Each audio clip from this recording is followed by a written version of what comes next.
É porque eu acredito que o LTV começa no CAC. Eu não acho que o LTV ele começa no produto. Eu acho que tem produtos muito bons que tem um LTV muito baixo e tem produtos ruins com LTV alto. Por quê? Porque existe uma seleção de quem tá dentro. E essa seleção de quem tá dentro, ela vem na compra. Ela vem antes da compra. Então muita gente acha que criar uma comunidade engajada é um ativo de produto. E eu preciso ter uma comunidade engajada dentro do meu produto para aumentar o meu LTV. Só que o que aumenta o meu LTV é ter uma comunidade engajada fora do meu produto para que as pessoas certas, antes de comprar, já sejam completamente fiéis da minha tribo e quando elas entrem, elas tenham uma aderência muito melhor ao produto, tendam a aplicar muito mais o meu método, a ter muito mais resultado e, obviamente, a comprar 1, 2, 3, 4, 5 vezes, porque a minha marca, o meu produto, a minha comunicação começa a fazer parte de quem ela é e ela começa a ter uma identificação existencial com o produto e não só uma identificação utilitária, baseada num benefício prático. E aí a pessoa compra tudo que eu vender. Mano, você já bugou minha cabeça.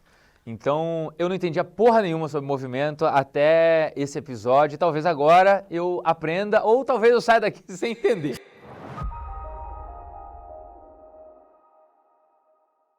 Seja muito bem-vindo a mais um episódio de Por Trás do Sucesso, o podcast que tem como objetivo te mostrar o que tem embaixo da ponta do iceberg. E nesse podcast você não assiste para entender só sobre a história do meu convidado. Eu busco te trazer de forma clara e prática o que ele fez para construir o que ele construiu em toda a sua jornada. E hoje, meu amigo, tem uma tese do mercado digital que cada vez mais nós estamos nos preocupando com o custo de aquisição. De 2019 para cá tem ficado cada vez mais caro e de 2 anos para cá, especificamente falando, o movimento do mercado digital é nossa, agora você tem que entender sobre LTV. E aqui tem uma tese que será construída nesse episódio com base em tudo que você precisa saber para ter um fluxo de LTV que vai além de criação de produto. A gente vai falar aqui sobre construção de movimento, o que tem por trás das personalidades que têm uma tribo muito engajada e naturalmente vende pra caralho.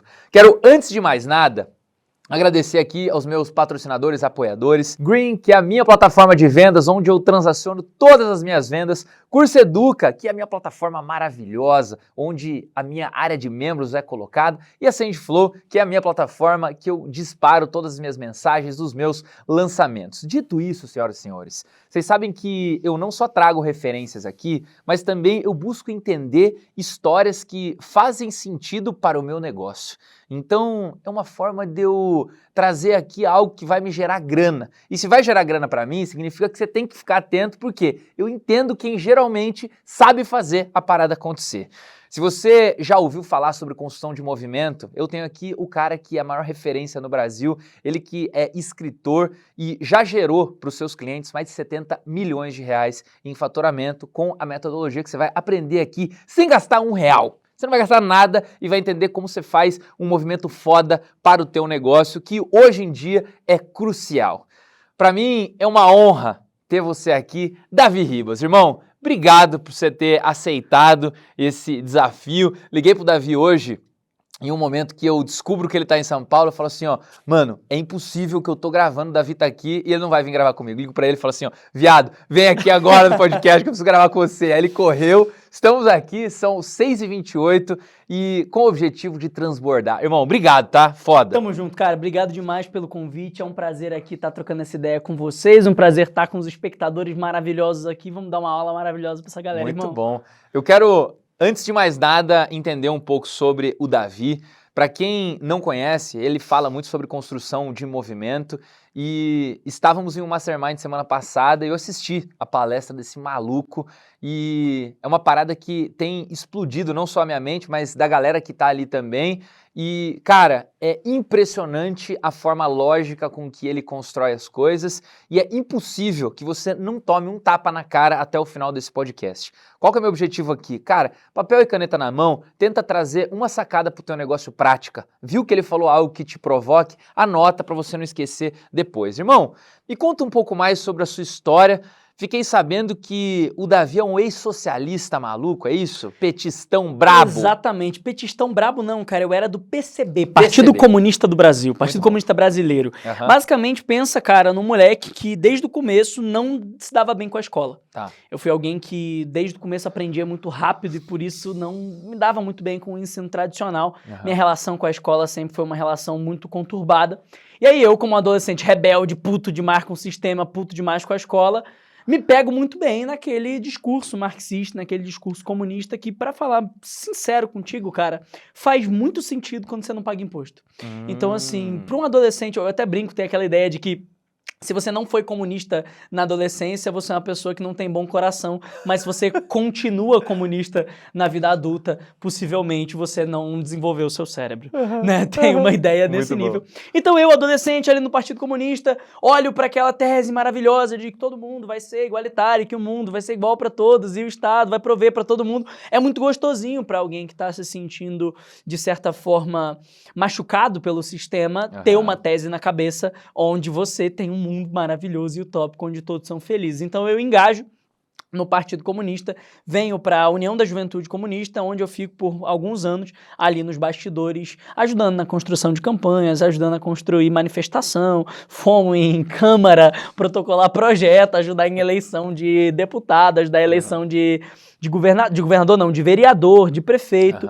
E eu estive ali nos bastidores e ali eu aprendi como de fato movia multidões. Como é que se faz para mover multidões? Como é que você faz? Como se na época você se via como um voluntário e hoje você se vê como um escravo ou não? Não. Você se via como escravo? Eu me via como... É que na época, assim, como é que funciona lá? Eles chamam os adolescentes, né, para serem voluntários, para fazerem parte do partido, engajados no projeto. Mas, na verdade, você está trabalhando ali sem remuneração nenhuma, né, para os interesses do partido. É um voluntariado jovem dentro daquele lugar e não há remuneração nenhuma. Aí fica a interpretação de quem quiser. Mas ali eu entendi, de fato, Ferrari, como é que se movia multidões.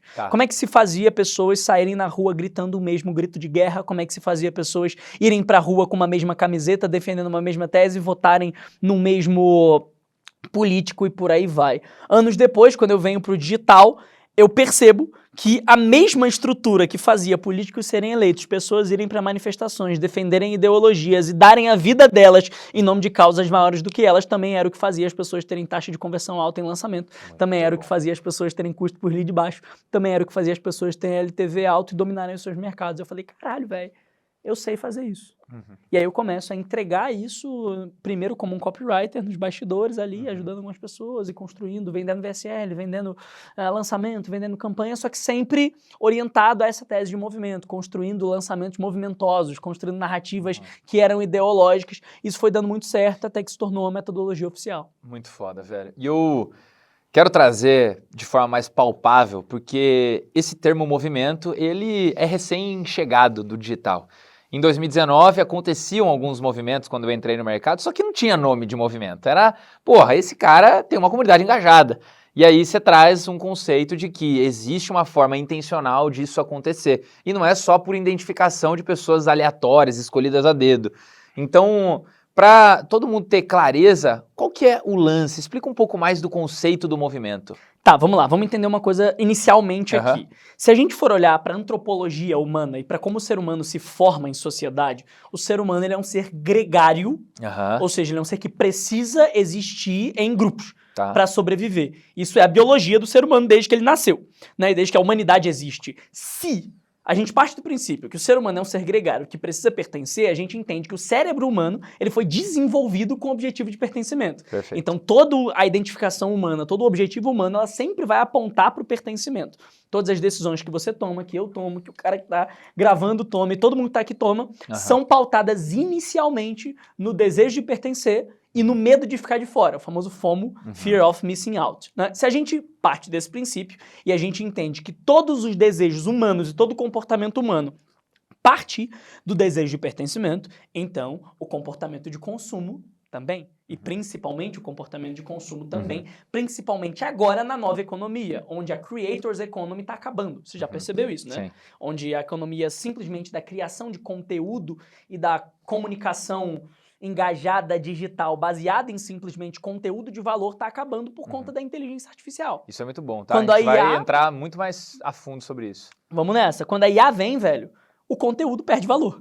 Não tem mais valor no conteúdo. Commodity. O que tem valor? O que é o luxo? o luxo e o valor está no pertencimento e cada vez mais no pertencimento. O ser humano está redescobrindo a sua essência mais ancestral, justamente porque aquilo que eram os nossos ativos de valor estão perdendo valor. Isso faz com que cada vez mais a gente tenha que retornar para aquilo que é intrinsecamente humano. E nesse cenário, nessa transição da Creators Economy para Community Economy, onde... Gostei desse nome. Você que deu esse nome aí? Eu que dei esse nome. Puta que pariu, Community Economy, economia das comunidades, né? Então a gente entrando na economia da comunidade, liderança de movimento, construção de tribo, deixa de ser diferencial competitivo e vira base para escalar. Você não vai conseguir escalar 100 a partir de 2025, porque...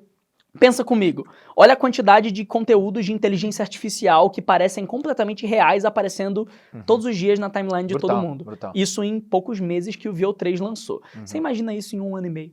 Você imagina isso em 2 anos. Não vai dar mais para distinguir o que é real e o que não é. Sim. Isso faz com que o comportamento humano busque cada vez mais aquilo que é real. E onde está a realidade? Na essência daquilo que é intrinsecamente humano. Perfeito. O pertencimento.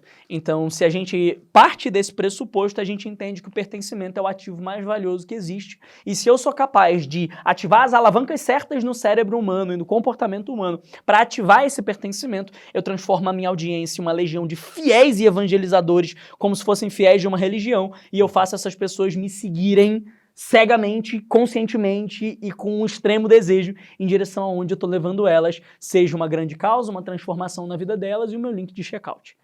E aí a gente entra numa parada monetária, que você trouxe uma filosofia muito massa para resumir o que representa, e eu já vou começar com uma provocação e colocar na mesma página pessoas que não entendem ainda a dificuldade que está sendo 2025, que será 2026, que será 2027 no mercado digital. O que acontece? Eu comecei em 2019 e para você criar audiência em 2019 era muito mais barato do que criar audiência hoje. E quando você cria audiência hoje, a única certeza que você tem é ano que vem o Facebook não vai dar um desconto para nós, muito menos o Google. Qual que é o lance? Existe uma tese de que cada vez mais vai ficar mais caro você criar audiência. Logo, o custo de aquisição para um produto digital vai estar muito mais caro. Logo, o teu LTV, Lifetime Value, que é o quanto você pega de dinheiro desse cara no longo prazo, vai ter que aumentar, senão você não vai sobreviver. E aqui tem uma parada muito boa.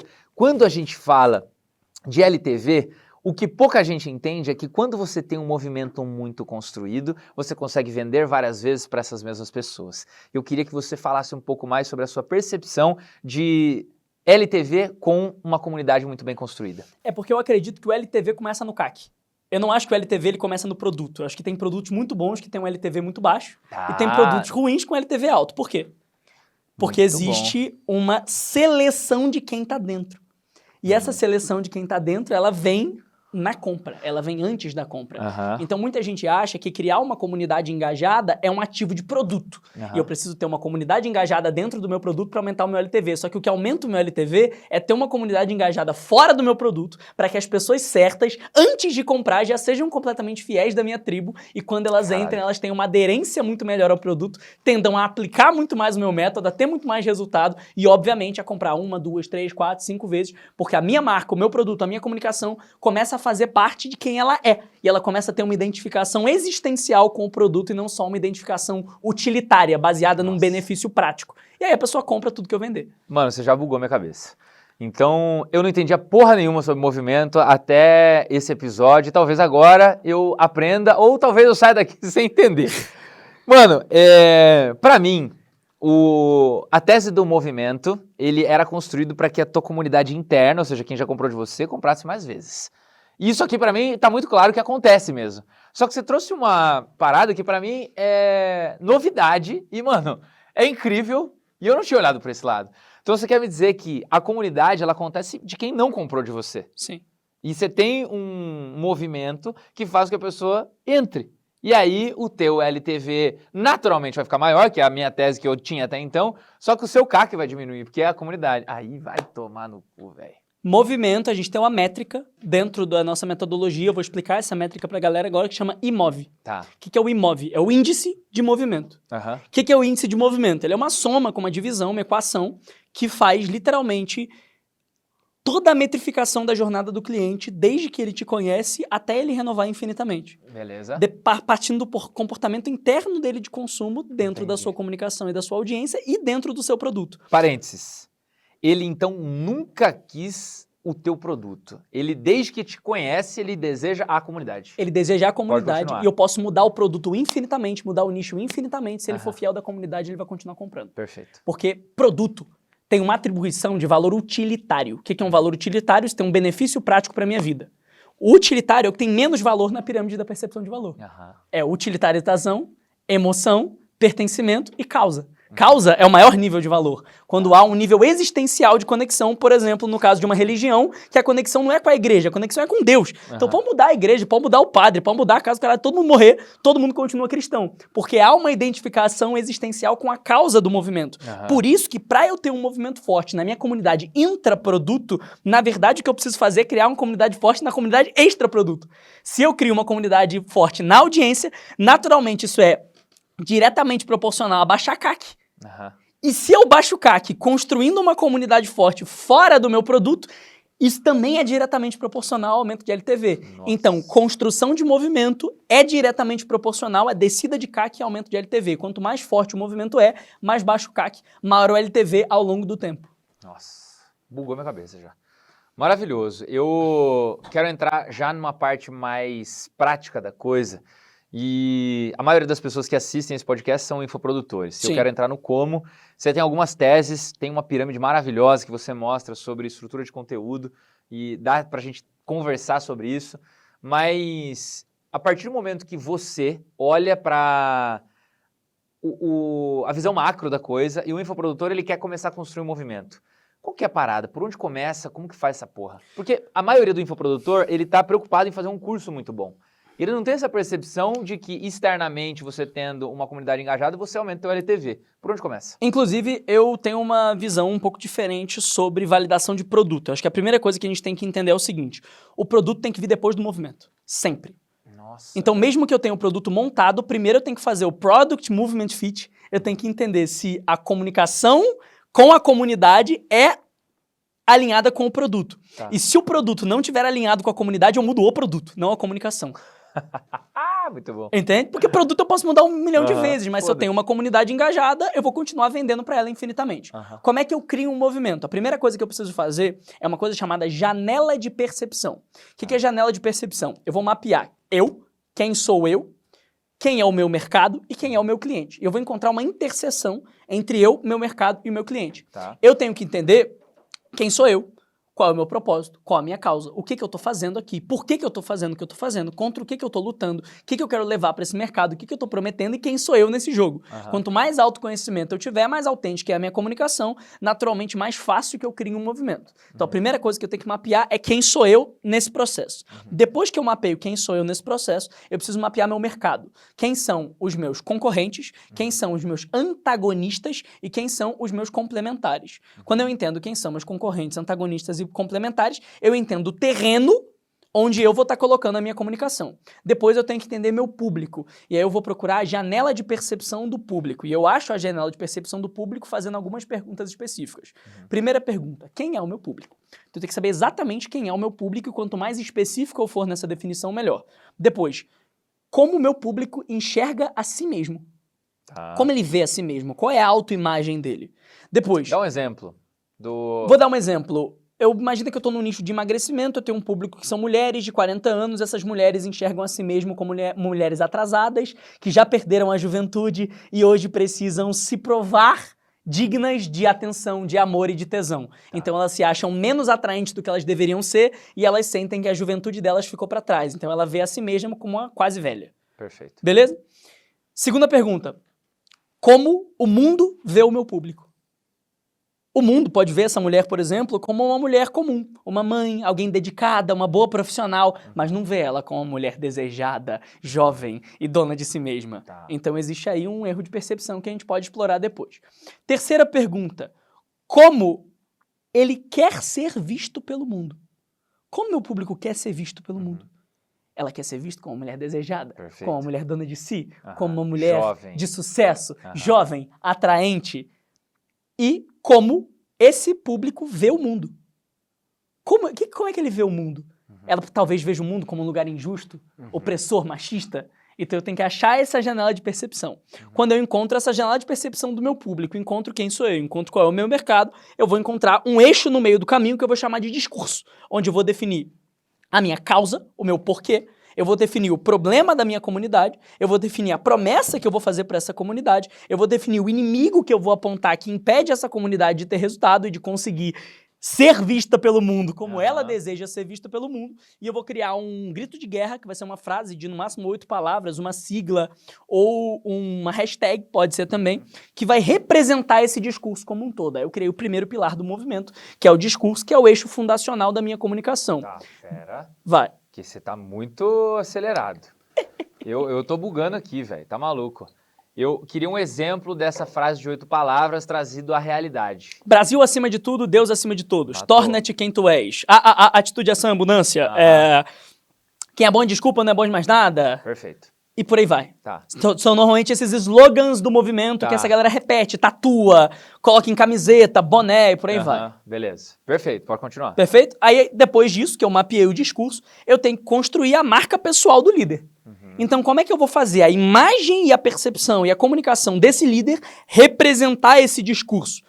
Eu vou definir o elemento de comunicação desse líder, que é basicamente, eu vou entender qual é o grupo de desejo desse público e da personalidade desse líder. Existem 4 desejos primordiais humanos: o poder, o amor, a liberdade e a ordem. E eu vou entender, entre eu e o meu público, o que faz mais sentido. Eu ter vibe de poder, vibe de liberdade, vibe de ordem ou vibe de amor. Isso vai definir o quê?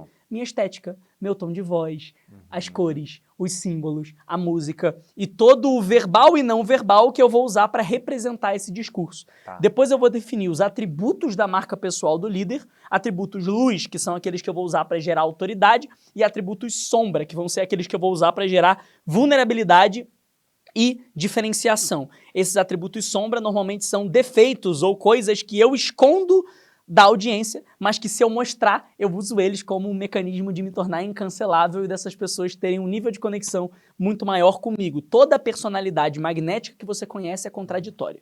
Não existe nenhuma personalidade extremamente magnética que você conhece que seja só luz. Você precisa de aspectos negativos para equilibrar a personalidade da pessoa e tornar ela mais humana. Você conhece as sombras de todos os seus heróis. Né? Depois, eu vou definir as alavancas. O que são alavancas? São divididas em alavancas de desejo, alavancas de conexão e alavancas de diferenciação. Tá. Alavancas de desejo são coisas que eu tenho, sou, eu faço, que a minha audiência não tem, não é e não faz e quer ter, ser ou fazer. Perfeito. Alavanca de desejo, eu vou mostrar. Invejinha do bom. Invejinha do bom. Exatamente. Tá.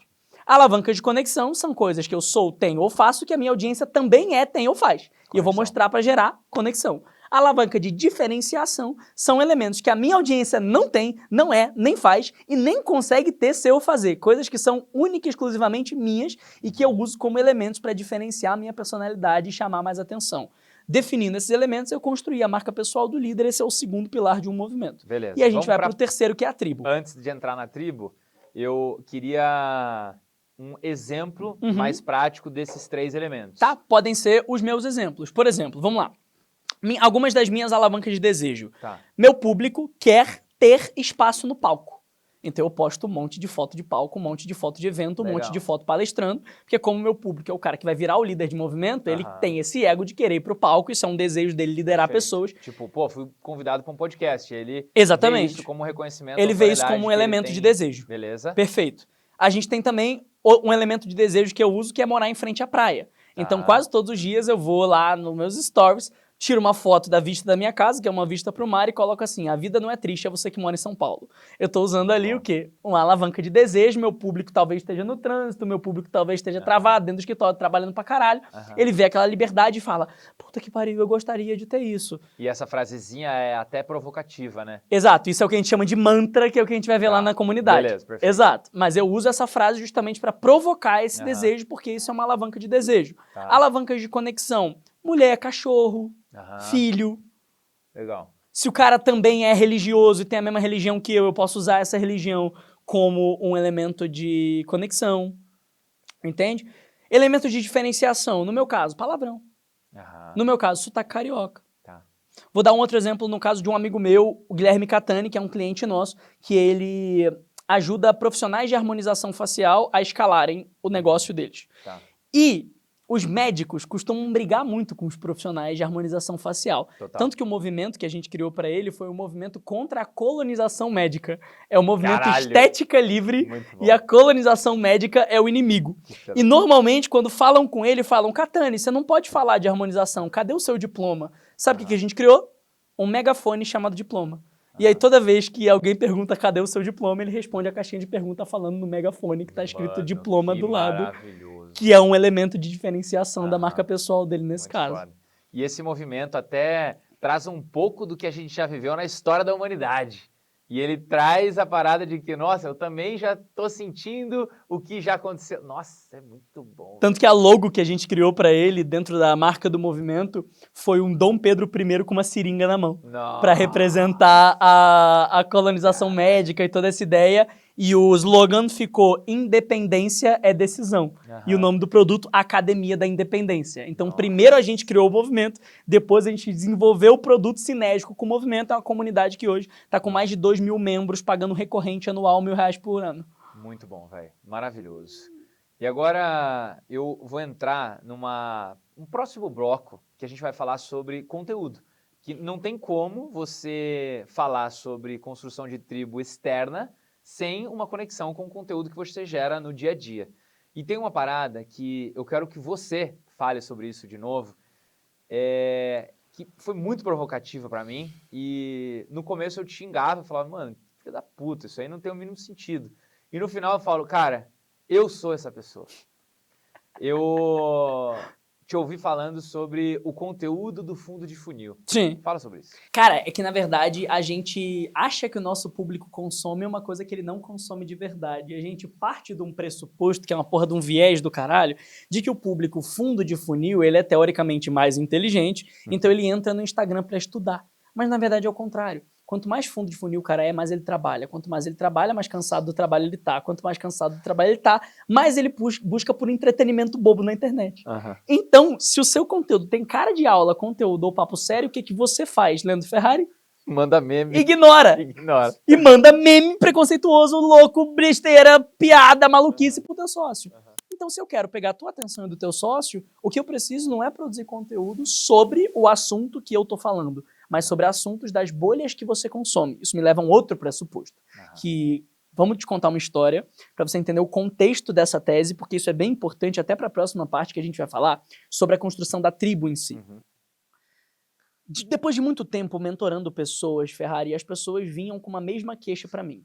O algoritmo não entrega os meus conteúdos, o algoritmo não entrega os meus conteúdos, meu orgânico é ruim porque o algoritmo não entrega os meus conteúdos. E é uma porra do problema que eu não conseguia resolver, porque, caralho, eu não consigo controlar o algoritmo. Não tem como. Mas aí o mentorado chegava pra mim: o algoritmo não entregou, Davi. Eu falava: então, faz entregar, bota tráfego. Eu falei: porra, mas a solução que eu tô dando pro meu cliente é gasta mais dinheiro? Solução de merda. Peraí, deixa eu estudar o algoritmo.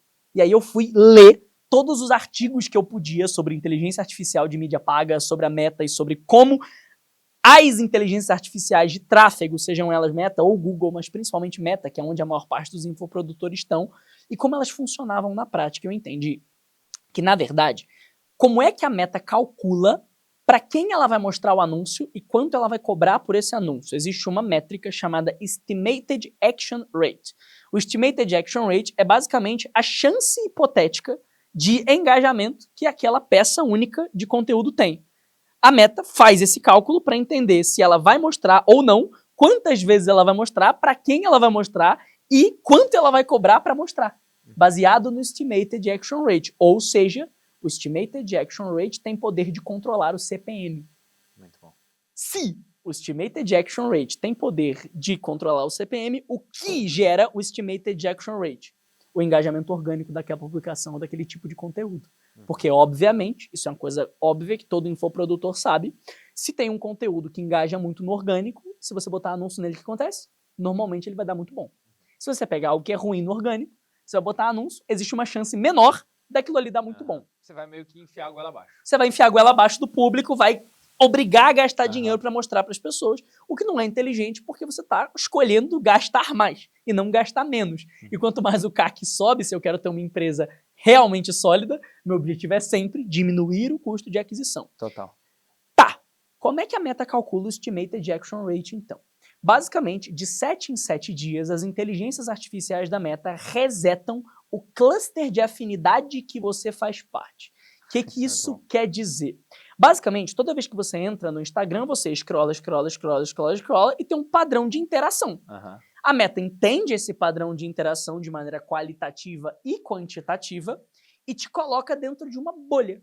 E a partir do momento que ela te coloca dentro dessa bolha, você só vai receber o conteúdo dessa bolha. É por isso que quando o cara curte uma fotinha de bunda no Instagram, aparece um monte de bunda na timeline. Sim. É por isso que quando ele curte um conteúdo de marketing, aparece um monte de coisa de marketing. Total. E inclusive ele começa a receber anúncio de marketing. Opa! Dá para controlar o tráfego pago. Se eu sei que a Meta clusteriza o público em bolhas, baseado no padrão de interação, que nada mais é do que interação mais campo semântico, ou seja, qual a interação, com o que você interagiu e qual foi o teu padrão de interação, o que você falou, você concordou ou discordou, qual foi a sua interação, e isso te coloca dentro de uma bolha. E o algoritmo, na verdade, é uma soma de um monte de bolhas. Então eu tenho várias bolhas baseadas no comportamento de consumo, e se eu quero furar uma bolha específica, nada mais eu tenho que fazer do que usar assuntos, temas, crenças e palavras daquela bolha específica. Quanto mais eu entendo em quais bolhas específicas o meu cliente ideal tá, mais eu vou usar os assuntos dessas bolhas para chamar a atenção dele e transicionar o assunto dessas bolhas, criando uma correlação com o meu tema principal. Então, você não vai produzir conteúdo sobre marketing digital. Você vai produzir conteúdo sobre os assuntos das bolhas do seu cliente e relacionar esses assuntos com marketing digital, de forma que marketing digital se torne interessante para esse público. Maravilhoso. Velho, e isso cabe aqui uma reflexão brutal de que isso que você traz de bugar a cabeça do algoritmo positivamente é meio que falar assim, ó, peraí, então existe uma caixinha que o meu cliente ele tá ali esperando alguém colocar dinheiro para ele distribuir um conteúdo pro cara certo. Se eu entender qual é o jogo da caixinha, ele vai mandar de graça pra bolha certa. Exato. E eu não vou gastar com tráfego. E quando eu quiser gastar com tráfego, o que vai acontecer? Pra bolha certinha. Eu já tô dentro da bolha. É. Aí o que o Meta vai fazer? Ah, é esse tipo de pessoa que interage com o seu conteúdo, Davi? Eu percebo que, mesmo que você resete a cada 7 dias, o teu público continua dentro dessa bolha. Logo, para quem que eu vou mostrar o seu anúncio? Para essa bolha. Pessoas. E se eu já apareci muito para aquela bolha, meu tráfego vai ser caro ou barato, Ferrari? Barato. Pronto. Muito foda. Eu controlo meu CPM, eu baixo o meu custo de aquisição, eu baixo o meu custo por lead. E quanto maior é o tamanho da bolha, mais barato é. Tá, Davi, então quer dizer que eu tenho que sempre ficar buscando assuntos para furar as bolhas? Esse é o primeiro passo. Qual que é o segundo passo? Criar a minha própria bolha, com a minha própria linguagem, os meus próprios símbolos, rituais, campos semânticos, crenças, onde eu crio a minha própria tribo e a minha própria comunidade de audiência e não de produto. De forma que eu crio o meu próprio cercadinho, a minha própria bolha, e toda vez que eu quero rodar anúncio, vai aparecer para a minha bolha. E quanto maior é o tamanho da minha bolha, mais barato é o meu tráfego e menos refém do leilão de mercado eu fico. Vamos trazer para a realidade? Eu vou falar um nome e você diz se você considera que essa pessoa tem uma bolha criada dela. João Adib. Sim. Wendel Carvalho. Absoluta. Mais ou menos. Paulo Marçal. Sim. Betina. Sim. Muito bom. E o que diferencia essas pessoas das que ainda não têm uma bolha? Elas têm um padrão próprio de cultura, identidade e linguagem. Então, basicamente, elas constroem cultura própria, igual cultura empresarial, só que para audiência, identidade própria e linguagem própria dentro da audiência deles. Se você perceber, o público da Betina, ele costuma repetir sempre os mesmos termos, as mesmas palavras, eles têm piadas internas, eles têm rituais próprios, eles têm um estilo de vida próprio, eles têm jargões próprios, um dialeto próprio, crenças próprias e, inclusive, se dão um nome próprio, antifrágeis. Muito bom. Então, quando eles constroem esse padrão semântico comum, a Betina cria a bolha dela. No momento em que a Betina tem a bolha dela, o que o algoritmo faz? Ajuda a Betina. Porque agora, já que o público está dentro da bolha da Betina, ele só vai receber o conteúdo da Betina ou conteúdos similares e o primeiro anúncio a aparecer vai ser sempre o da Betina. E é por isso que ela cresce tão rápido, tão forte, enquanto um monte de gente que tenta copiar a bolha dela, na verdade, só vira mais um passo da bolha dela e vai receber mais um anúncio dela. Então, na verdade, o que você tem que fazer não é copiar o teu concorrente, é criar a tua própria bolha diferenciada do seu concorrente para que o teu cliente dentro da tua bolha receba o teu anúncio e não do concorrente. Muito bom. Eu acho que dá pra gente ir pro próximo pilar, que eu Dá. já buguei o suficiente pra conteúdo, depois pode ser que eu volte, porque eu ainda tô digerindo tudo que você falou. Aquele pilar de tribo. Exato, que... acabei de explicar. Identidade, cultura e linguagem, e aí eu tenho os pilares da tribo. Beleza. É que isso já é aplicado na prática ao conteúdo. Na prática, no tático mesmo, eu tenho que pegar todos os elementos do meu movimento, tanto os elementos do meu discurso, causa, luta, legado, beleza. inimigo em comum e tal. Eu tenho que pegar todos os elementos da marca pessoal do líder, alavancas, elementos, atributos e os elementos da tribo. Nome, rituais, crenças, símbolos, dialeto. E eu tenho que seguir uma regra tática que se chama um ou mais por peça. Então, em um delta T de 7 dias, a cada 7 dias, toda peça de comunicação em todos os canais precisa ter um ou mais elementos do movimento, de forma que eu obrigue o algoritmo a continuar com as pessoas dentro da minha bolha, e se ele reseta a cada 7 dias, a cada 7 dias eu faço questão de que todos os elementos do meu movimento apareçam novamente para a mesma audiência, o que mantém essa audiência cada vez mais engajada com o meu conteúdo. Nossa, bizarro, velho, bizarro. Eu queria propor que a gente fizesse uma análise aqui, Claro. igual eu fiz a do João Adib aqui, e vamos pegar alguém que você veja como referência. Eu queria que a gente entrasse nos detalhes do porquê que você acha que a história está muito bem contada em relação à tribo dessa pessoa. E a gente passa por cada um dos pilares e você vai comentando, velho, isso aqui é tal coisa, essa aqui é o grito de guerra, essa aqui... Pode ser? Pode ser. Me fala aí, alguém que você acha legal a gente pode, de repente, fazer 2. A gente pode fazer um que eu ajudei a construir, beleza, porque eu sei mais internamente. Isso. E a gente pode fazer um que eu vou olhar de fora e vou tentar analisar de fora para ficar mais prático. Animal. Primeiro que eu ajudei a construir foi a Hannah Franklin. Nossa, foda pra caralho. Conteúdo genial, eles são gênios. Inclusive, essa tese das bolhas eu aprendi com o Aleph. Que legal, Quem me ensinou essa ideia das bolhas, eu depois adaptei isso para a lógica de comunidade, mas quem pela primeira vez me disse, Davi, o algoritmo é feito de bolhas então? Eu falei, porra, é mesmo, né? Foi o Aleph, que é um grande gênio, grande amigo meu. Impressionante. Bravo demais. E, cara, como é que funciona... Ô, Aleph, ó, na moral, meu amigo, parabéns, viu? Muito foda, velho. Foi o Aleph que fez esse download aí. E aí eu fui ler os artigos da Meta e falei, irmão, é mesmo, velho. Aí estamos certos. E era uma tese que ele tinha. Era uma tese dele, ele falou, que ele chamou de teoria das bolhas. Muito foda. Exatamente. Então, vamos lá. Editor, bota na tela aí o Insta da Hannah Franklin, ou o que você tiver de imagem dela, que a gente vai trazer elementos da construção da tribo dela, do movimento dela. Vamos lá. Como é que funciona o elemento e o movimento da Hannah Franklin? Primeiro, a gente tem os pilares da narrativa do movimento, que são os pilares do discurso. Quais são os pilares do discurso da Hannah? A gente tem, primeiro, o propósito, que é lembrar os criativos que eles podem criar o próprio futuro. Eles têm a comunidade dos criadores do futuro, que são os CDFs, essa é a identidade da tribo. Então, a identidade da tribo, CDFs ou criadores do futuro. Causa, lembrar os criativos de que eles podem criar o próprio futuro. Luta, que embaixo é o problema da comunidade, é justamente o fato de que essas pessoas elas não conseguem se ver no digital. Elas se sentem invisíveis, se sentem não reconhecidas, acham que não tem espaço para elas, têm medo de julgamento, medo de produzir conteúdo. E a promessa é fazer com que essas pessoas possam viver da própria criatividade, viralizar enquanto vendem muito sem perder a autenticidade e com conteúdo inteligente, porque, de acordo com a própria Hannah, ser CDF é o novo hype. Então, CDF é tanto o criador do futuro quanto CDF, o estudioso. E a gente faz esse trocadilho que é muito interessante. Nossa, muito bom. Né? E aí a gente tem o inimigo em comum, que a gente chama de normose, que é essa cultura que faz você querer ser normal e medíocre, igual a todo mundo. A gente deu um nome de doença para isso, para parecer uma doença, é a normose, que impede as pessoas de se diferenciarem e serem criativas. E a frase de 8 palavras, que a gente chama de grande ideal, né, que é o slogan da comunidade, é o futuro é dos ousados. Eles têm alguns rituais, como o Café CDF, onde as pessoas se encontram com canecas feias, que eles têm canecas estranhas, e eles pegam essas canecas estranhas, se encontram e fazem uma live, que é o Café CDF, onde ele comenta, entrega conteúdo e por aí vai. Eles têm a visualização do futuro, que eles têm a frasezinha, o mantra, que é... Como é? Imaginar é prever o futuro. Então, eles sentam e fazem a visualização diária. Eles têm a corrida, que é um ritual. Eles têm... que mais? Deixa eu lembrar. Eles têm a corrida, que é um ritual. Eles têm... Pô, esqueci. Tem que pegar lá no Canvas depois. Mas enfim, são essa é a estrutura. Vários elementos e até me chama a atenção a parada da corrida. Exatamente. Que acaba sendo um movimento de tribo deles. Meio Exatamente. que uma comunicação que, ó, nós somos do esporte também. A maratona, nem sempre exatamente. É um desafio que todo mundo vai em busca do mesmo propósito, que tá além até do reconhecimento como um bom creator, que todo mundo tá ali junto. Exatamente. E é legal que eu ocupe outros espaços da vida do meu público também.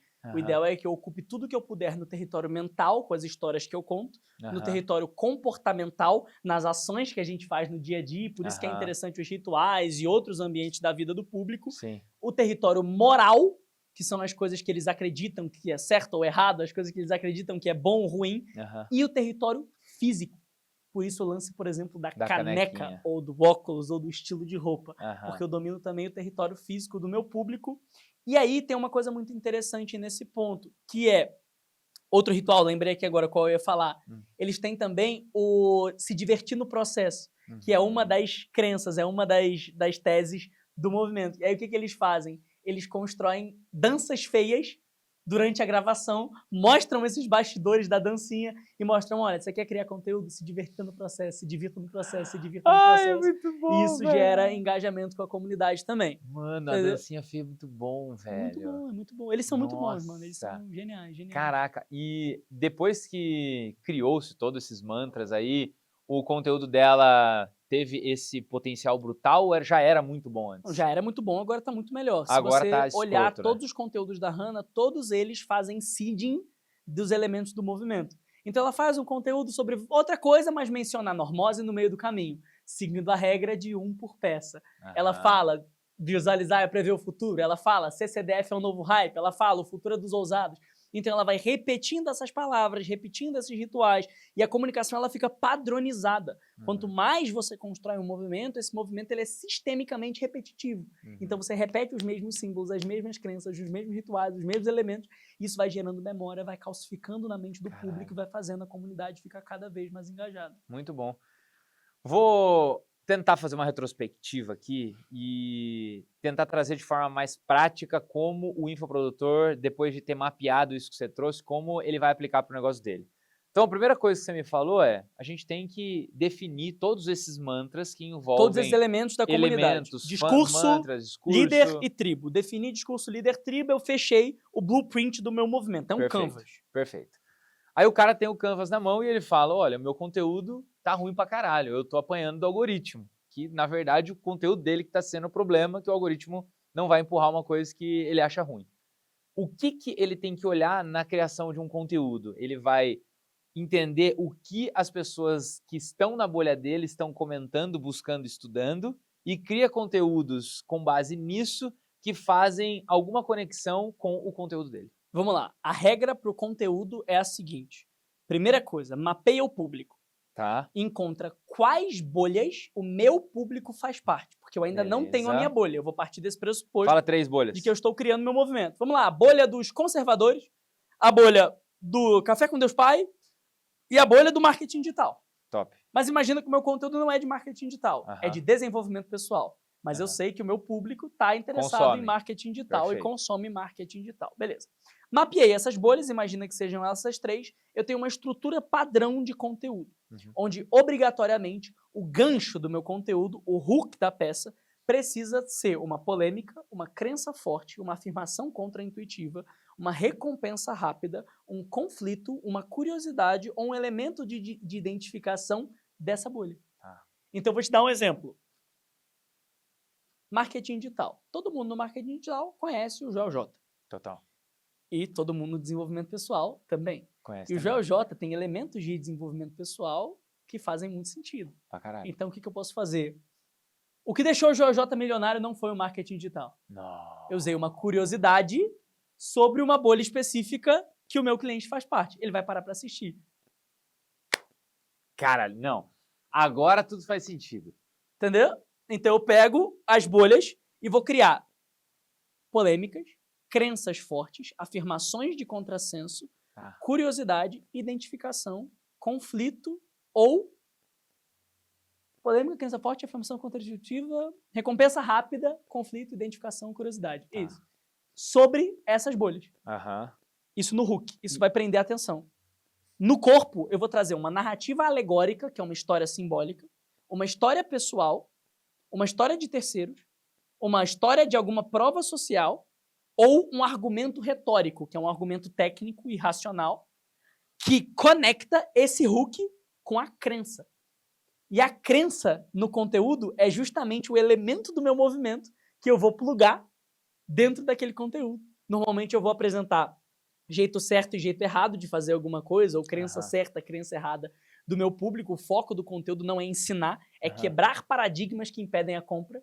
Então eu vou pegar um paradigma que impede a compra, que é uma crença errada, vou substituir por uma crença certa e junto com essa crença certa eu vou imputar algum elemento do movimento. Seja ele o inimigo, seja ele a causa, seja ele um ritual, seja ele um mantra, eu posso escolher qual eu quiser. E no final, um CTA, seja para onde eu quiser. Isso é uma estrutura padrão de conteúdo que você pode usar em carrossel, você pode usar em Reels, você pode usar onde você quiser. Bizarro, bizarro. E enquanto você falava, me trazia até um tapa na cara de algo que eu tô vivendo. Olha que louco. Eu criei um tipo de conteúdo que eu falava sobre o Marcos Paulo. E começava mais ou menos assim, eu paguei 15 mil reais por uma recomendação de livro do Marcos Paulo. E eu desenrolava e falava um pouco do que eu tava vivendo, conectava pra caralho com a minha audiência. E foi absurdamente viral. E eu falei, acertei, é isso que eu preciso fazer, vou começar a replicar. E eu comecei a fazer outros conteúdos, fiz, por exemplo, do Flávio Augusto. Foi até que bem, mas não tão bem. E aí eu comecei a pegar outras pessoas, tipo, cara, o criador da Shein. E trazia um pouco de ensinamento sobre pessoas que, pra mim, eram referências de movimentos criados, que os caras construíram.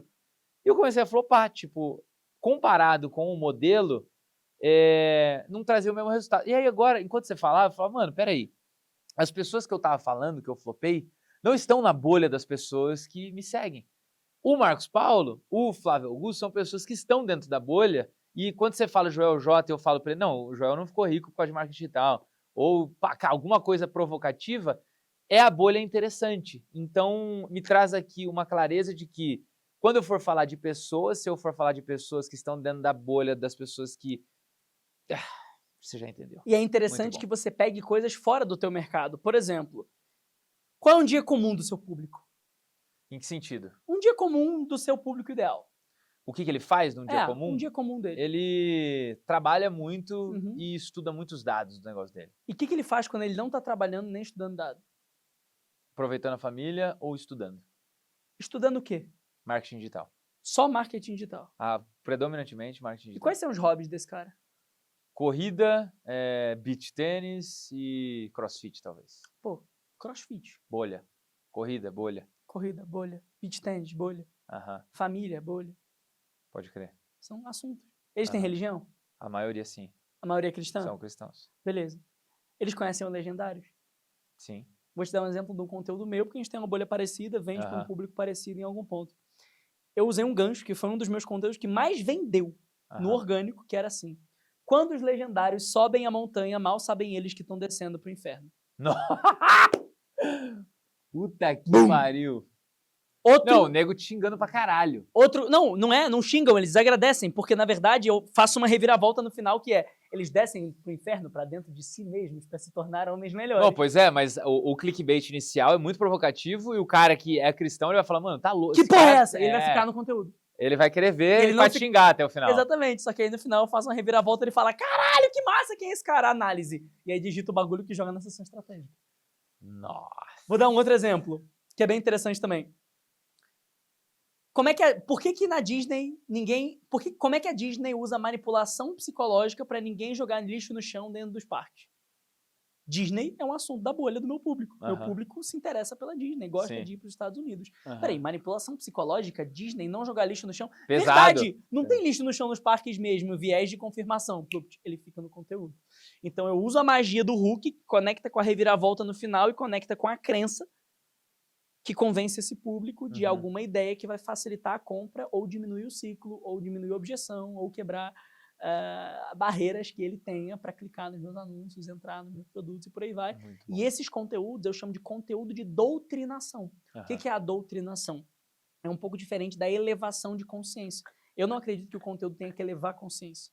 Eu acredito que o conteúdo orgânico, principalmente, ele tem que quebrar paradigmas que impedem a compra e colocar crenças certas no lugar, que fortalecem o meu movimento e inserem na mente do seu público o campo semântico, os rituais e os elementos da tribo, para que agora eu pare de ser dependente de ficar furando várias bolhas o tempo todo e eu comece aos poucos a criar a minha própria bolha, onde agora eu vou usar nos ganchos, eu vou usar nos conteúdos, eu vou usar nos meus lançamentos elementos da minha própria comunicação, da bolha que o meu cliente faz parte, que agora é a minha. Claro que isso demora meses para você construir, não é de uma hora mas pra outra. quando você constrói, você tem um engajamento absurdamente alto, sem precisar falar dos outros e só falando do seu assunto, só falando da tua vida e por aí vai. Sim.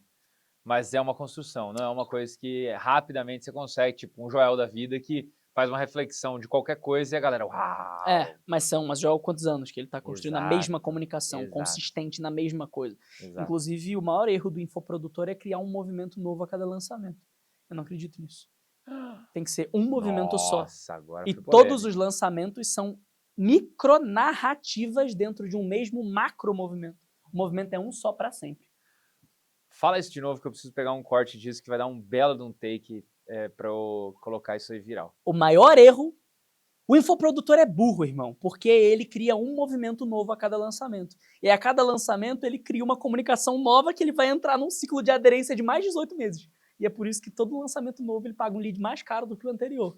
Na verdade, o que ele deveria fazer? Criar um único movimento macro e várias micronarrativas, variações narrativas para chegar na mesma conclusão do mesmo movimento, as mesmas crenças, o mesmo ideal, os mesmos símbolos, só trocando o branding, só trocando a cor, só trocando o ângulo. Mas são ângulos diferentes para doutrinar a audiência da mesma coisa, e não coisas diferentes. Isso faz com que eu inverta essa polaridade e a cada lançamento que eu faço o CAC seja menor. Muito bom. Você não acha que pode soar enjoativo sempre ter a mesma narrativa em um lançamento, por exemplo? Mas não é um público diferente? Não, o mesmo público? Não, é o mesmo público. Você está crescendo base a cada dia.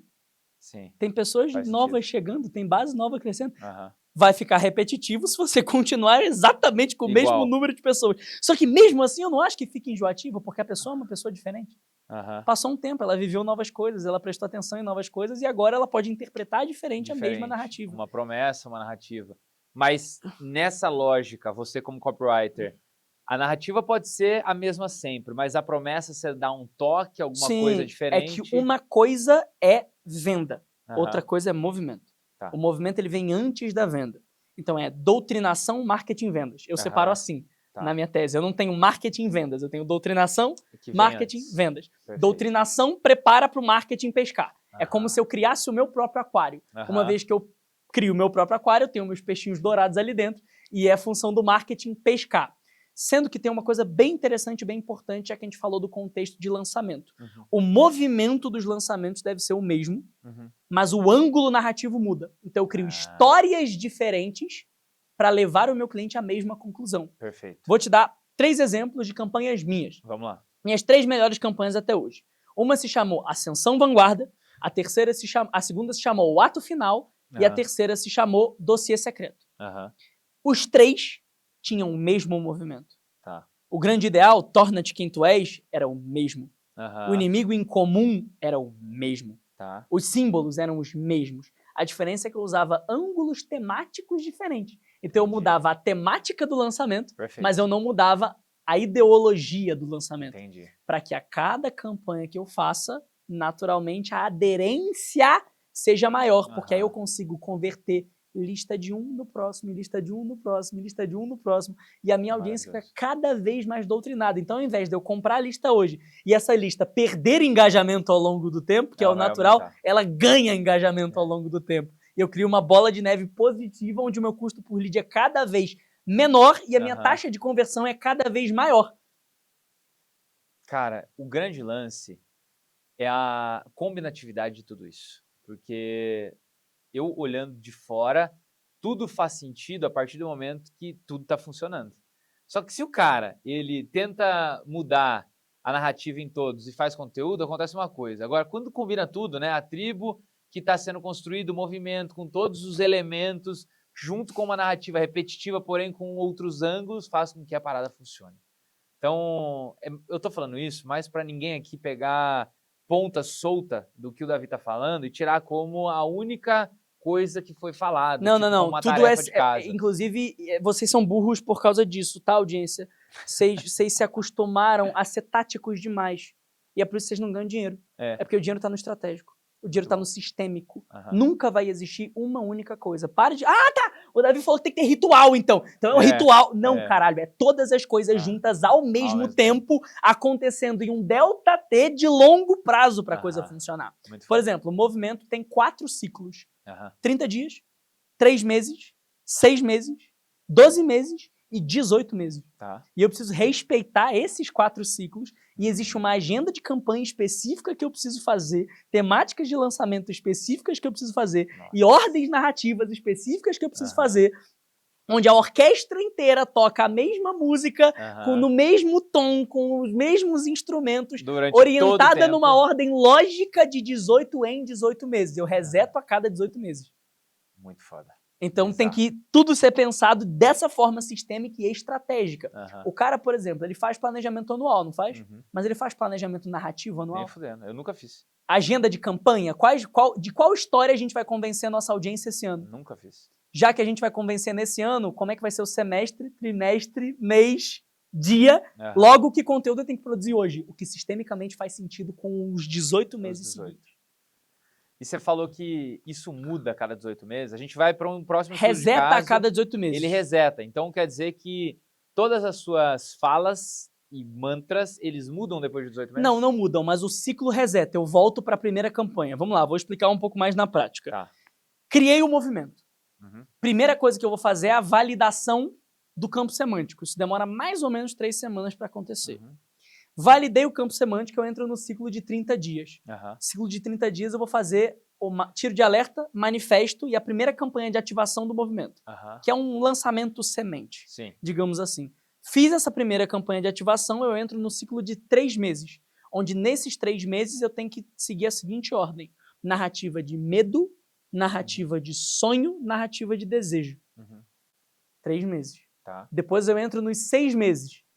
Uhum. Ativação, expansão, propagação, Uhum. descentralização, que é onde eu vou eleger embaixadores do movimento, criar parará, tribo tá. interna, hierarquia da tribo, todas essas coisas. Aham. Cheguei nos 18 meses, eu volto e faço ativação de novo, Uhum. porque existe uma grande chance da minha base ter renovado, então eu Aham. preciso fazer os mesmos estímulos E nos tem próximos no 18 meio aí meses. um MGM, né? Aquele member, get member. Que Exatamente. naturalmente ele vai trazer mais pessoas Que é a pra estratégia tribo. dos embaixadores, dos propagadores da tribo, porque é o Exato. funil ampulheta. Eu trago o cara pela comunidade Aham. externa, capto para uma campanha, converto, encanto com o produto e coloco na comunidade interna. Uma vez que eu coloco na comunidade interna, essa comunidade interna tem que ter uma hierarquia de tribo. Aham. Dentro dessa hierarquia de tribo, em algum momento ele se torna um evangelizador, ele se torna um promoter. E ele vira um embaixador oficial Aham. que vai botar na bio dele a minha frase, que vai postar meus posts, e ele vai Aham. virar um canal de distribuição da minha mensagem.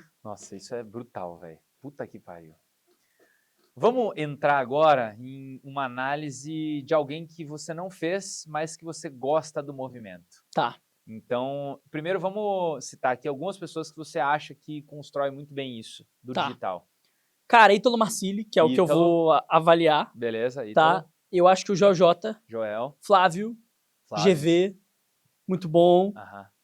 Cara, Luana Carolina Luana Carolina. faz isso Aham. bizarramente bem. Tá. Posso dar um nome? Pode. Duda Vieira? Duda Vieira faz Gosto isso muito. bem. Duda Vieira faz isso bem pra caramba também. Aham. Betina a gente falou. Betina a gente falou. Tá. Deixa eu ver aqui outros nomes, cara. Que fazem isso muito bem. Ah, porra, tem um que eu sempre uso de exemplo, que é o Ícaro, né? Ícaro. O Ícaro Nossa. faz isso bizarramente bem. bem também. Aham, São esses tá. aí, cara. Vamos lá, então. Sobral. O Sobral. O escolhido da vez é Ítalo Marcilli. Ítalo Marcilli. Vamos lá, então vamos pegar elementos Vamos lá. dele. Eu não que- sei exatamente as definições, porque obviamente eu não fiz. Exato. Mas analisando de De fora, fora, é. a causa dele é ensinar a amar o mundo apaixonadamente. Esse é o propósito da Faculdade Mar Atlântico. Uhum. Ensinar a amar o mundo apaixonadamente. Slogan, Filosófico trabalhe... pra caralho isso, Ele né? é filosófico pra caralho. Muito. Slogan, trabalhe, sirva, seja forte, não encha o saco. Trabalhe, sirva, seja forte, não encha o saco. Nossa, muito Fecha bom. em 8. E eu gostei dessa parada que tem um toque de rebeldia nisso. Não é uma frase pronta, meio escrota, assim, tipo, mano, não enche o saco, ele traz um toque, trabalhe, um tempero... sirva, seja forte. É que é o tempero do Ítalo. Ele é um filósofo, um cara de família, católico, conservador, mas vai tomar no cu vocês são burro pra caralho. Então tem lá, trabalhe, sirva, seja forte, não enche o saco. Inimigo em comum do Ítalo, eu acredito que seja o progressismo. Porque ele defende o conservadorismo. Sim. A ideia do conservadorismo, das virtudes. Então, a falta das virtudes, o progressismo, a modernidade líquida, eu acredito que seja o inimigo comum. Não sei exatamente o nome que eles dão internamente para isso, mas está nesse contexto. Tá? A promessa dele é justamente o amadurecimento da personalidade, a vida intelectual e a busca do desenvolvimento intelectual do ser humano, tanto que agora ele é dono de uma faculdade, né, que tangibiliza esse processo. Viu que ele saiu do info, assim, né? Parece que ele tá muito mais gestor agora do que o cara que ele tá vendendo o vendia info certificado pelo MEC agora, mas né? virou uma parada que parece que ele virou um braço educacional, mas ele tá olhando para outras paradas, enfim. Sim. Só um parênteses. Sim. É um ecossistema muito maior agora, né? Exato. Muito maior. Aí, por exemplo, lá no começo do Ítalo, no GW, que eu analisei mais o movimento... O que é o GW? GW era o Guerrilla Way, era o nome da tribo Guerrilla dele. Way. Guerrilla Way. Caralho, eu acho que foi Gabi Salles que fez esse lançamento. Guerrilla Way. Muito bom, E aí o Guerrilla Way, ele tinha o bangelado, que era um ritual. Ele tinha o coque pra mulher. Inclusive, você chega lá na faculdade dele, a mulher chega lá e faz coque até hoje. Ah, não. Porque um dia ele falou numa live que a mulher de coque tinha poder, alguma coisa desse tipo. As mulheres Que porra é essa, fazem velho? coque. Mano, aí virou as irmãs do coque. Até hoje, irmão. A galera chega lá, faz coque. Fala, eu faço coque por causa de você. Me converti por causa de você. Ir à igreja é um ritual. Catolicismo é na noção de certo e errado e tal. Catolicismo é uma crença obrigatória. Tanto que o pessoal pergunta pra ele na caixinha de pergunta, existe religião certa? Ele, sim, a católica. Caralho, ele se posiciona assim. Assim, sim, a católica. E foda-se. Isso é uma crença. Outras crenças dele, porra, uma crença muito boa do Ítalo. Bolsonaristas não são de direita. Nossa. Bolsonaristas não são conservadores. Mano. É uma crença dele. Deixa eu pensar outras crenças agora. Você tem que colocar quantos filhos no mundo Deus mandar. Método Billings é camisinha de católico. E várias dessas crenças. Você tem que se expor ao desconforto conscientemente. Quanto mais você se expõe ao desconforto, mais você amadurece. Você veio ao mundo para servir, não para ser servido. Então tem vários desses... É muito doido que eu acho que eu vou precisar de uma conversa com você, porque no final das contas, o meu movimento, ele tá meio que sem tempero, tá ligado? Eu sinto que, com tudo que a gente tá falando, eu falo, mano, caralho, velho, o seu, o do Ítalo, o da Hannah, eu olho, tipo, mano, eu não tenho nenhuma frase, tá ligado? Tipo, não tem uma parada... Na verdade, você tem, mano. É que você não olhou intencional pra isso ainda, você não mapeou e colocou no papel. Então, se a gente olhar retroativo todos os seus conteúdos até aqui, a gente vai ver que o Ferrari tem vários jargões, tem vários rituais, tem vários mantras, tem várias crenças, várias coisas. Tem uma causa maravilhosa que já tá dentro dele, só que como ele não usa isso intencionalmente, automaticamente fica solto. Não tá... É como uma orquestra, onde na orquestra vários instrumentos estão tocando em tons diferentes, músicas diferentes. Então fica uma porra de uma maluquice do caralho. Por mais que alguns escutem a música certa, ela tá desorganizada. Quando eu organizo a orquestra e faço todos os instrumentos tocarem a mesma música, no mesmo campo harmônico, no mesmo...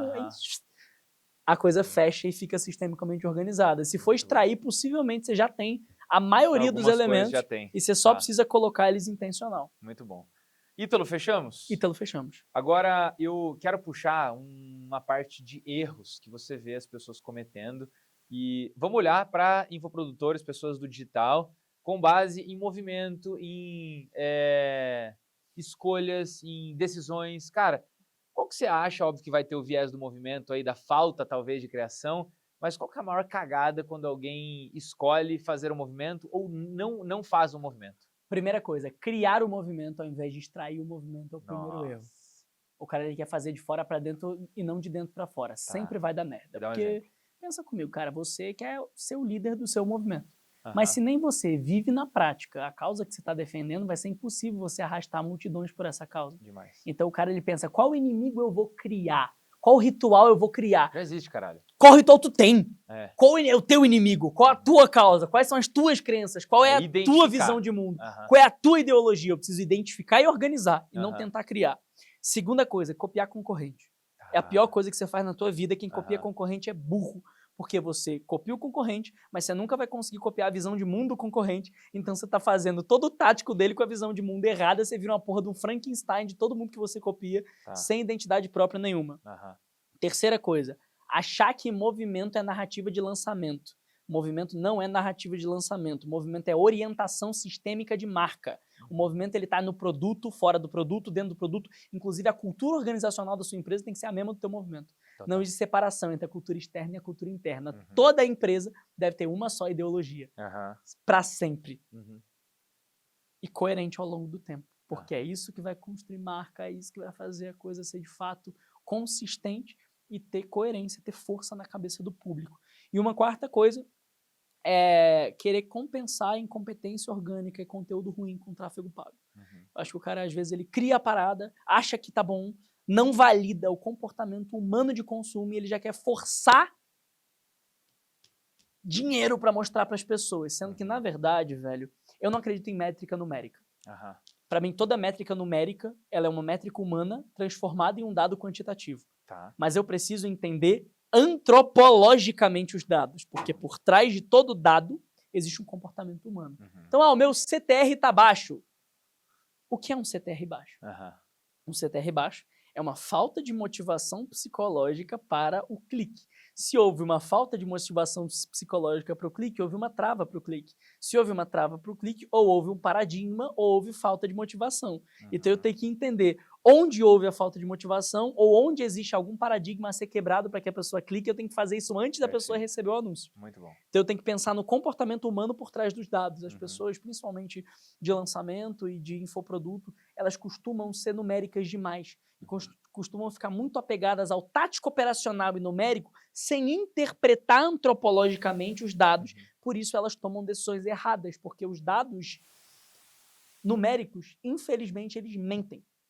Como assim eles mentem? Eu posso estar enviesando esses dados, por exemplo, entupindo de dinheiro em tráfego. Eu posso estar enviesando esses dados, entupindo de força de marketing agressivo, mas não necessariamente eu tenho o comportamento humano na minha frente. Por isso que eu acredito em orgânico first. Porque o orgânico, o dado orgânico, ele não é enviesado. Eu não consigo botar mais ou menos dinheiro. Se o conteúdo é bom, vai dar bom. Se o conteúdo é ruim, vai dar ruim. Quando eu consigo criar uma comunicação forte no orgânico e depois eu impulsiono essa comunicação com tráfego, eu explodo. Se eu faço o contrário, eu fico um viciado em compensar gasto com mais gasto e eu venho reclamar, Ferrari, minha margem de lucro tá baixa. Ferrari, meu custo por lead tá alto. É óbvio, teu conteúdo é uma merda, teu expert é chato. Você não cria comunidade, você acha que vai resolver todos os problemas com mais um ajuste tático secreto. Você tá usando o WhatsApp, Ferrari, mas qual que é o disparo secreto? Qual que é o botão, a cor do botão, o próximo hack? Eu não acredito em hack. Marketing nada mais é do que comportamento humano de consumo. E se eu entendo de gente, se eu entendo de sociologia, se eu entendo de antropologia, se eu entendo do funcionamento social do ser humano, eu consigo usar as alavancas certas para manipular esse funcionamento social e aí, naturalmente, eu vou ter métricas positivas do outro lado. Maravilhoso. Velho, eu vou entrar no último bloco agora e agora a gente tira o skin Davi especialista e a gente traz a pegada mais humana possível. E eu vou te fazer algumas perguntas e eu quero que você responda como se uma pessoa que estivesse precisando de ajuda e a tua história fosse inspirar nesse momento, serviria. E a primeira pergunta que eu quero te fazer é uma reflexão do momento que tudo mudou na tua vida. Você sai de um cargo onde você tinha ali um voluntariado e depois você começa a estudar, começa a ganhar dinheiro. Hoje você é uma pessoa que é uma puta de uma referência. E o que eu quero que você lembre é, cara, o que foi ou o que aconteceu na tua vida em um momento específico que você sentiu e falou, mano, é isso aqui, a parada mudou. Vamos lá, basicamente, eu saio do Partido Comunista, largo a escola, não terminei o ensino médio, fico em casa num ano sabático, onde eu não tinha muito o que fazer, fico estudando, vendo várias coisas, estudando muito antropologia, psicologia, sociologia, todos esses assuntos de humanas que eu sempre gostei, e eu decido fazer publicidade e propaganda. Decido fazer publicidade e propaganda, eu teria que voltar para a escola, e aí a minha mãe e minha família fazem um grande mutirão para me dar de presente uma passagem para Portugal, para eu terminar o meu ensino médio em Portugal e fazer a faculdade de publicidade lá. Só que aí vem a pandemia. os aeroportos fecham e eu Nossa, fico você não trancado vai. em casa. Nisso que eu fico trancado em casa, eu faço uma pesquisa, como ganhar dinheiro na internet. Ai, caralho. E aí eu descubro o marketing digital. E eu vejo que os elementos do marketing digital e o código de funcionamento do marketing digital era mais ou menos aquilo que eu sabia fazer na política, era mais ou menos aquilo que eu já estudava, eu só precisava entender os princípios daquele mercado. Mas o que realmente mudou minha vida não foi entender esses princípios, nem foi fazer nada disso, nem foi saber nada disso. Aham. Que eu podia saber tudo isso e continuar pobre. A quantidade de gente que tem um monte de conhecimento e continua pobre é enorme. Aham. O que realmente mudou minha vida? Foi entender que o tamanho da minha marca pessoal seria o tamanho da minha conta bancária. Muito bom, velho. Então eu falei, velho, qual é o meu maior ativo? Sempre. Minha A tua visão de marca. mundo. Uhum. Minha personalidade. Porque é a única coisa que ninguém pode copiar. A Ferrari podem copiar meu funil, podem copiar minha promessa, podem copiar Qualquer meu coisa. produto, mas ninguém consegue copiar a sua visão de mundo e sua personalidade. Aham. Quando eu entendi aquilo, eu falei, tá, então se eu tenho que ficar bom em alguma coisa, é em expor essa visão de mundo, expor essa personalidade para atrair os meus, sem precisar fingir nada que eu não sou. Sem precisar botar uma roupa, vestir um tchotchotchon e fazer uma carinha de uma coisa que eu não sou, tentando parecer alguma Parecer coisa. algo, alguma coisa. Eu precisava simplesmente ser quem eu sou, falar do que eu sei Aham. e atrair as pessoas certas. Aham. E foi isso que aconteceu. Quando eu tive Muito a coragem de colocar minha cara e entender que nada seria mais diferenciado no mercado para mim do que a minha própria visão de mundo, foi ali que eu realmente comecei a ganhar Mudou. dinheiro de fato. Agora, a decisão que você tomou errada que te custou mais dinheiro. Crescer demais a minha empresa sem crescer o meu CPF antes. O que aconteceu? Eu quase quebrei, né, mano, no início desse ano. Uhum. Eu, em 2024, cresci absurdamente rápido. Muito, Aham. muito rápido. E no que eu cresci muito rápido, eu fiquei egocêntrico. Aham. E achei que eu era o rei do mundo, que eu era o dono da parada toda, que eu tinha... Cara, eu fazia taxa de conversão de 40% de webinário. Nossa. Eu botava Escroto isso. 12 mil no lançamento, voltava 700. Nossa. Eu fazia 700 mil por mês, CAC zero, com webinário semanal, ao vivo, movimento orgânico Caralho. gigantesco. Eu coloquei 1000 pessoas no evento no meu primeiro ano como expert. Bizarro. E eu quebrei nesse evento. Nossa, que você comprou o evento, Paguei à pagando vista, antecipado e ia recebi recebendo parcelado aí, e teve churn pra caralho. e deu! E naturalmente. E é nóis, fiquei devendo dinheiro pro patrocinador e tal. Até janeiro desse ano. Depois eu resolvi, voltei pro orgânico forte, desliguei todos os funis, falei, vou fazer 300 mil por mês no orgânico. Aham. E é isso. Em março a gente bateu. Nossa, E a gente velho, vai terminar que esse ano loucura. talvez faturando mais do que o ano passado. Muito Justamente bom. porque... E é importante, né, velho, ter passado por isso, porque se demorasse pra você ter esse tombo, talvez fosse muito maior. Muito maior, cara. E eu acho que esse tombo ele aconteceu principalmente por conta de orgulho. Aham. Porque eu quis alavancar minha empresa, quis cair na cópia do G4, de bota 40 pessoas no presencial e traz todo no presencial e compra os líderes pra cá. Sem entender E contexto. paga salário Esse é o alto e a problema. casa do caralho, e cresce tudo, e cresce todo mundo, e bota mais dinheiro, e mais custo, macaque. Uhum. E como eu era bom demais de marketing, as métricas eram sempre enviesadas, porque como a minha aquisição era sempre muito forte, eu sempre fui muito bom de movimento, sempre fui muito bom de orgânico, meu cash flow era muito alto. Aham. Mas meu DRE, irmão, Não não sobrava. acompanhava o cash Aham. flow. E no final do dia eu tava no prejuízo todo mês. Só que como Nossa. entrava muita entrada de caixa, eu tirava dividendo da entrada de caixa Aham. e foda-se, vai jogando a dívida pra frente. Só que Aham. na realidade, eu tava quebrado em maio. Nossa. E esse evento que eu te falei, que custou R$1.200.000, foi em Foi só dezembro. pra fuder de vez. Então eu fiquei de maio a dezembro operando no negativo. E o sonho? Não, dezembro eu resolvo.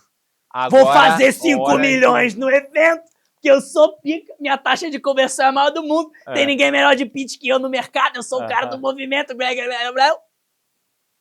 Até pode ser boa a conversão, só que você vai receber em 10. Foi boa a conversão, irmão. Lógico que Só que foi. tu paga à vista, É, recebe parcelado parcelado. e toma no cu. Aham. E aí, cara, o grande aprendizado que fica é não tenta alavancar o CNPJ antes de alavancar o CPF. Eu não estava pronto. Aham. Eu cresci rápido demais, sem maturidade para o nível de empresa que eu estava construindo. Aham. E aí a minha própria maturidade veio me cobrar e dizer, Davi, tu não tá preparado não, É. toma, pau!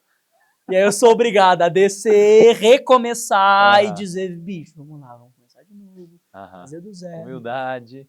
E teve uma coisa muito interessante nesse momento, que eu quase quebrei, que eu pensei assim, velho, eu tô com 700 mil de dívida. Aham. E faturei 30 esse mês, janeiro. Nossa. Fudeu. E tem que sobreviver ainda com esse 30. Aí o que eu falei, bicho? Deixa eu voltar ao básico. Básico é produção de conteúdo orgânico. Aham. E aí, o meu movimento nesse momento só ficou mais forte. Aham. Porque eu pensei assim, já que eu tô fudido, quebrado, o que eu faria se não precisasse dar dinheiro? Uhum. E aí comecei a fazer o conteúdo que eu queria fazer. Comecei a falar do que eu queria falar. Aham. Comecei a ser totalmente Diferente. despretensioso, Aham. sem me preocupar se ia converter, se não ia converter, se ia dar bom, Aham. se não ia dar bom, porque afinal, Já tava quebrado você tava mesmo. fudido. É. Nesse momento, a gente começa a fazer múltiplos registros por mês no orgânico, Nossa, velho. simplesmente com essa estrutura de conteúdo Aham. que eu te falei e pitch para social selling. Cara, e olha que louco. Você tem uma característica aqui que vai ser muito comentada esse ano, tenho certeza. O toque do Founder Mode. Que você tira o número de pessoas e começa a falar, não, peraí, deixa eu dar o meu toque com o meu feeling em absolutamente tudo que eu vou fazer. E aí você faz o que te fez ficar grande, mas em um determinado ponto você ouviu o pitch da G4 sem contexto, que óbvio, cara, faz sentido para muita gente, Faz você tem um muito time, sentido, mas mas não pro tu teu momento. entender à frente sem É. entender atrás é Exato. burrice. Eu não entendia Exato. nem a mentalidade dos caras. Então eu Exato. queria ter a empresa que os caras tinham sem ter a cabeça dos caras. Exato. Me fudi. E volto ao básico, velho. É. Qual é o Founder Mode básico? total. O básico é É. movimento. O básico é conteúdo orgânico. O Aham. básico é ser bom no básico, que Aham. é atrair atenção, Aham. engajar, gerar comunidade, fazer as pessoas te ouvirem e continuarem te ouvindo. Aham. E levar Se- pro direct, fazer pitch. E jogar pro direct, conversar com a pessoa. Aham. Ah, Davi, qual o funil? Davi Oliveira fala, conversa, Funil porra. de conversa. O funil é papo, Aham. áudio, ligação. E Aham. aí, mano, tu tá com essa dor, essa dor, essa dor? Aham. Tô com essa dor, essa dor, essa dor. Cara, eu resolvo essa dor, essa dor, essa dor. Faz isso pra você, faz, vamos marcar o call, vamos, pá, pá, pá, pá, pá. Aham. Venda. Vendo. O básico, orgânico e conversa. Muito Orgânico e conversa. Orgânico e conversa. Aí a coisa voltou a funcionar. Muito bom. Eu tô subindo o novo funil agora, de novo, agora em julho. Aham. Enquanto nada mudava em relação ao que você tinha ali, você falou, não, vamos Não, manter eu do jeito que falei, tem. bicho, eu não paro de fazer isso aqui Aham. enquanto eu não pagar toda a dívida, todos os custos da empresa, minha vida pessoal, a vida pessoal do meu Aham. sócio Aham. e todas as pendências que nós Cara. temos com o orgânico do Aham. meu Instagram. Porque se eu não for bom em fazer o básico, Ferrari, É. eu não vou ser bom em fazer nada. Eu vou de Mano. novo me envezar e de novo querer alavancar e botar dinheiro e quebrar, não sei o quê, e pagar dívida com cash flow Aham. e quebrar a empresa de novo. Mano, e tem uma característica aí que quebra o maluco, que o Davi, em tempos de voluntariado, ele tinha um custo de vida muito baixo. Só que o digital, mano, Nossa. a gente começa a se alavancar no CPF, que eu até tive uma conversa semana retrasada com o meu sócio, eu falava, mano, como que a gente vivia quando a gente fazia a retirada de 4 mil por mês? Isso, mano, foi 4 anos atrás, não é muita coisa. E aí, tá, mas no ano seguinte a gente tirou 12. Mano, como que a gente sobrevivia com 12? E aí a parada vai aumentando e tipo, você fala assim, cara, hoje a conta não fecha com 50 mil por mês. Por quê? Naturalmente o cara vai se alavancando, o custo de vida cada vez mais alto e o paladar não retrocede. E aí é um problema, que o Davi não vai sair de Jurerê pra ir morar, sei lá, num Eu APzinho tentei sair, pequenininho. viado. Tu acredita que eu tentei sair? Eu não tenho ego dessas Não porra. consegue. Só que, mano, eu tava preso no contrato Aham. anual. Eu Até pagava tentou. 25 mil por mês de aluguel. Nossa. E não tinha como sair, porque tava Aham. no contrato anual. Se eu quebrasse o contrato, eu ia ter que pagar 70 conto. E tem um detalhe. Ruim. Quando eu fui fazer o evento, eu vendi pro patrocinador que ia ter 1.000 pessoas.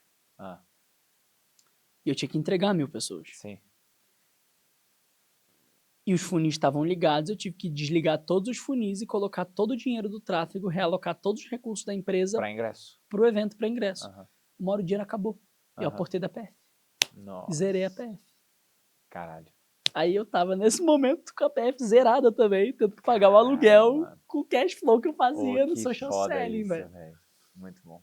Tá ligado? E com custo de vida de 50 conto por mês Muito também, bom. nessa É, porra. não tem como, não tem como. Mas o que resolve isso, velho, independente do nível que o cara esteja, e você que tá ouvindo isso aqui, é, velho, volta ao básico. Volta ao Aham. básico. Quais são os fundamentos? O pessoal do digital é muito viciado em técnica, Aham. técnica. Mano, esquece a técnica. Foda-se a técnica. A Aham. técnica, ela muda. Uhum. A técnica é relativa. Se apegue ao princípio. Aham. Por que a técnica funciona? Existe um princípio imutável por trás da técnica que funciona. Que não são números. E se eu domino, que não são números, Aham. é ser humano. E se eu domino o princípio imutável, irmão, Pode mudar a técnica, pode mudar o mercado. Era info, agora é SaaS, agora é as a service, agora é a casa do caralho. Foda-se. Mas o processo de engajar pessoas, arrastar multidões, fazer pessoas acreditarem na sua visão de mundo continua o mesmo. Muito bom. Defina sucesso em uma palavra. Tornar-te quem tu és através da sua empresa. Justifique. Eu acredito que a nossa empresa, ela serve para 3 coisas apenas. Primeira, ser uma revolução que emite nota fiscal. Então, o objetivo da empresa é gerar impacto social e lucro como segunda força. Porque quanto mais impacto social eu gero, mais lucro eu gero. Porque o lucro, ele é diretamente proporcional à transformação na vida das pessoas. Ponto. Se o objetivo da sua empresa é simplesmente te colocar dividendo sem pensar na transformação do outro, você não tem uma empresa. Você tem uma fonte de lavagem de dinheiro que vai rapidinho quebrar, porque daqui a pouco o nego começa a dar churn, teu produto fica uma merda e você não tem como manter o cliente dentro. Então, o impacto social e a transformação de vida, ela tem que ser o primeiro foco. Segunda coisa, eu acredito que a nossa empresa, ela deve ser um meio para o caminho de individuação do nosso cliente. O nosso cliente, ele se torna quem ele é através do nosso movimento e através da nossa mensagem. A gente ajuda a revelar para o nosso público quem ele é e uma versão melhor dele mesmo. E junto com isso, a gente também se ajuda a nos conhecer e nos encontrarmos em quem nós somos de verdade. Então, eu acho que o objetivo final da sua empresa, nessa justificativa que eu trouxe, é você se tornar quem você é. Redescobrir quem você é e aprimorar a si mesmo usando o seu negócio como um ângulo do seu autodesenvolvimento, como se a sua empresa fosse um grande servidor de RPG que serve para você evoluir o seu personagem. Muito foda. Velho, eu adorei. Eu quero te agradecer. Foi um dos podcasts que eu mais aprendi de coração. Sabe que eu te admiro pra caralho. A gente se conhece há pouco tempo, mas você é um cara que tem uma mensagem diferente. E eu sinto que o digital como um todo cada vez mais vai precisar entender sobre toda a tua tese e o que você tem trazido de impacto. Então, mais uma vez, muito obrigado. Esse é o momento que você fala o que você quiser para tua câmera, que é essa aqui. Irmão, o podcast é teu. Minha gente, olha só. Quanto tempo teve de aula aqui? Acho que 1h20, Cris. Me pareceram 15 minutos. Eu costumo falar um pouco rápido e eu sempre acho que eu entreguei pouco, sabia? Não, ficou Eu ótimo, tô com a véio. sensação de que eu não falei nada. Eu entregou pra caralho, velho. Foi muito bom. Que bom, fico feliz. Mesmo com a sensação de que eu não falei nada, eu digo uma coisa pra você. Primeira coisa, lembra que marketing é sobre pessoas. Quando você estudar mais pessoas do que estuda marketing, você vai ficar muito melhor em marketing do que quem estuda marketing. Segunda coisa, o teu nível de autodesenvolvimento é diretamente proporcional ao seu nível de autoconhecimento. Todo o processo de expansão de negócio, ele é sempre de dentro para fora. Então, quando você não tem uma resposta, antes de buscar fora a resposta, busca dentro. Porque muitas vezes você já tem as respostas para a maior parte das coisas que você precisa e só faltava você ouvir as suas próprias respostas. Tem muita mentoria que você paga, que na verdade você paga só para o seu ego ouvir o óbvio que você já sabia, mas como você respeita muito pouco a si mesmo e tem uma autoimagem toda distorcida, você vai pegar um cara que você inveja para te dizer o que você já sabia, e isso é a pior coisa que você faz, porque você vai dar churn dessa mentoria, vai falar mal desse cara no mercado, vai dizer que é culpa dele, mas na verdade a culpa é sua. E a segunda e a última coisa é, não ache que o problema está em fatores externos, a não ser a sua própria capacidade. Não engajou? O conteúdo está ruim. Melhora. Isso é uma dádiva, é a sua oportunidade de melhorar. A empresa não está crescendo, tu está fazendo merda. Melhora. Não é o mercado, não é nada desse tipo. É simplesmente você que ainda não aprendeu o que você tinha que aprender, se tornou quem você tinha que se tornar e, acima de tudo, fez o que você tinha que fazer para que você cada vez mais consiga evoluir. Torna-te quem tu és, pois existem pessoas esperando por você. Muito bom. Esse foi mais um episódio Por Trás do Sucesso. Mais uma vez, quero deixar meus agradecimentos aqui. Green, Curso Educa. E, mais uma vez, quero deixar meus agradecimentos aqui. Green, Curso Educa, SageFlow, que são os meus queridos. Eu espero que você tenha gostado.